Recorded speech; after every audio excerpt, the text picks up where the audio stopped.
Mmoja wa viongozi wakuu wa kundi la dola la Kiislamu ISIS katika eneo la Afrika Magharibi ameuawa kufuatia operesheni maalum ya kijeshi iliyoshirikisha vikosi vya Nigeria na Marekani. Rais wa Nigeria, Bola Tinubu, amethibitisha tukio hilo, akilitaja kama pigo kubwa kwa shughuli za kigaidi katika ukanda huo.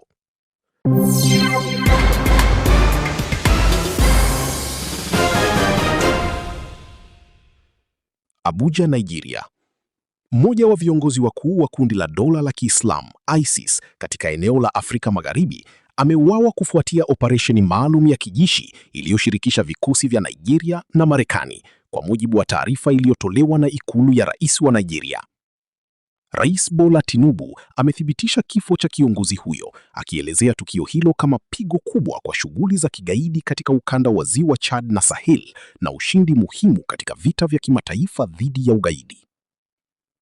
Taarifa kutoka kwa msemaji wa rais ilieleza kuwa operesheni hiyo ni matokeo ya ushirikiano wa karibu wa kijasusi na uratibu wa kijeshi baina ya nchi hizo mbili. Kifo cha kiongozi huyo, ambaye jina lake halikutajwa mara moja kwa sababu za kiusalama na kiuchunguzi, kinatarajiwa kudhoofisha kwa kiasi kikubwa muundo wa uongozi na uwezo wa uendeshaji wa kundi la dola la Kiislamu katika mkoa wa Afrika Magharibi, ISWAP. Mazingira ya operesheni. Ingawa serikali ya Nigeria haikutoa maelezo ya kina kuhusu eneo au mbinu zilizotumika, vyanzo vya usalama ambavyo havina ruhusa ya kuzungumza na vyombo vya habari vimeiambia Swahili Voice News kwamba shambulio hilo lilitekelezwa katika eneo la kaskazini mashariki mwa jimbo la Borno, ambalo limekuwa ngome kuu ya ISWAP kwa miaka mingi. Duru hizo zinasema kuwa shambulio la angani lililolenga maficho ya kiongozi huyo lilitumika likitegemea taarifa za kijasusi za hali ya juu zilizokusanyiwa kwa kipindi cha miezi kadhaa. Ushiriki wa vikosi vya Marekani unaoaminika kuwa kupitia kamandi yake ya Afrika, AFRICOM, ulihusu zaidi utoaji wa taarifa za kijasusi, ufuatiliaji wa angani na uwezekano wa msaada wa kiufundi. Mbinu hii ya kutumia teknolojia ya hali ya juu ya Marekani pamoja na ufahamu wa eneo na wanajeshi wa ardhini wa Nigeria imekuwa ikitumika katika operesheni kadhaa zilizofanikiwa huko nyuma. Umuhimu wa kiongozi aliyeuawa. Kulingana na wachambuzi wa masuala ya usalama, kiongozi aliyeuawa alikuwa mmoja wa waratibu wakuu wa mashambulizi dhidi ya vituo vya kijeshi na utekaji nyara wa raia na wafanyakazi wa mashirika ya misaada. Inasemekana alikuwa na jukumu muhimu katika mkakati wa ISWAP wa kujitanua na kuanzisha utawala wake katika baadhi ya maeneo ya vijijini, ambapo wamekuwa wakitoza ushuru na kutoa huduma duni za kijamii ili kujipatia uhalali. Kumwondoa kiongozi wa ngazi hii kunachukuliwa si tu kama ushindi wa kijeshi, bali pia pigo la kisaikolojia kwa wanamgambo wa kundi hilo.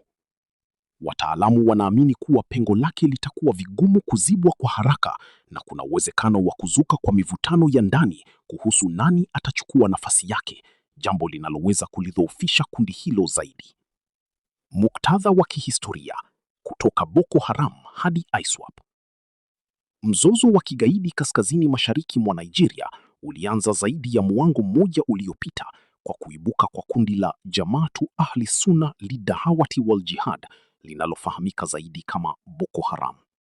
Kundi hili lilitikisa eneo zima la Ziwa Chad kwa mashambulizi yake ya kinyama dhidi ya raia, shule na maeneo ya ibada.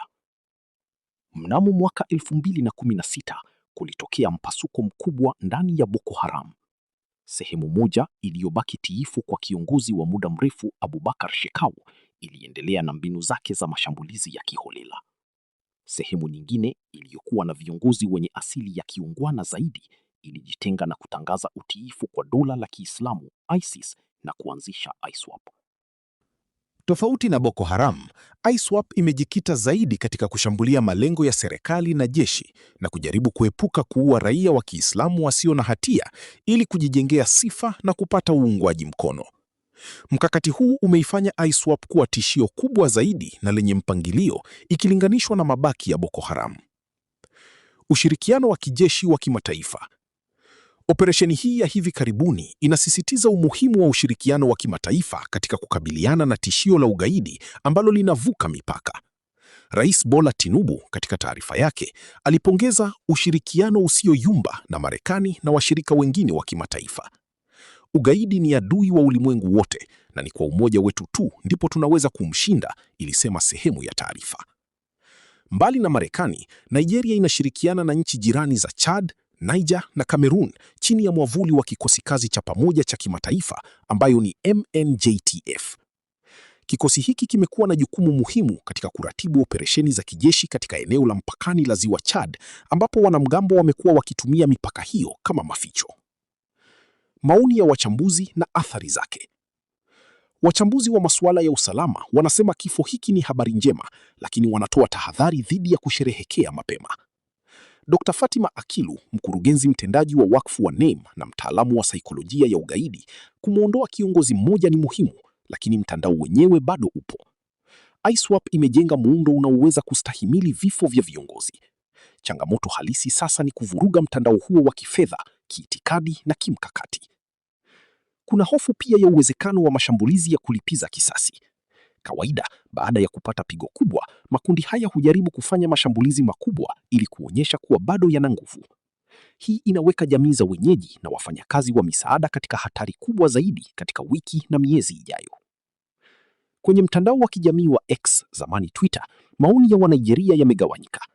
Wengi wamepongeza jeshi na serikali kwa ushindi huo, huku wengine wakionyesha wasiwasi kwamba hii ni habari ya muda fupi na kwamba tatizo la msingi la ukosefu wa usalama, umaskini na ukosefu wa fursa ambalo linachochea vijana kujiunga na makundi haya bado halijashughulikiwa. Mustakabali wa mapambano dhidi ya ugaidi. Serikali ya Nigeria imesisitiza kuwa itaendeleza kampeni yake ya kijeshi bila kuchoka. Hata hivyo, wataalamu wengi na mashirika ya kimataifa wanakubaliana kwamba suluhisho la daimu linahitaji mbinu jumuishi.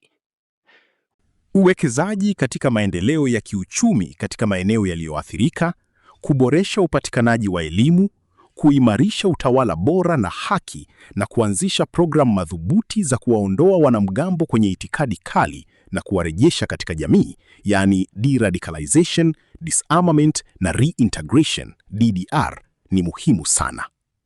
Bila kushughulikia mizizi ya mzozo ambayo ni umaskini uliokithiri, hisia za kutengwa na ukosefu wa matumaini miongoni mwa vijana, kuna hatari kwamba hata kama ISWAP na Boko Haram vitasambaratishwa, kundi jingine lenye itikadi kali linaweza kuibuka katika siku zijazo.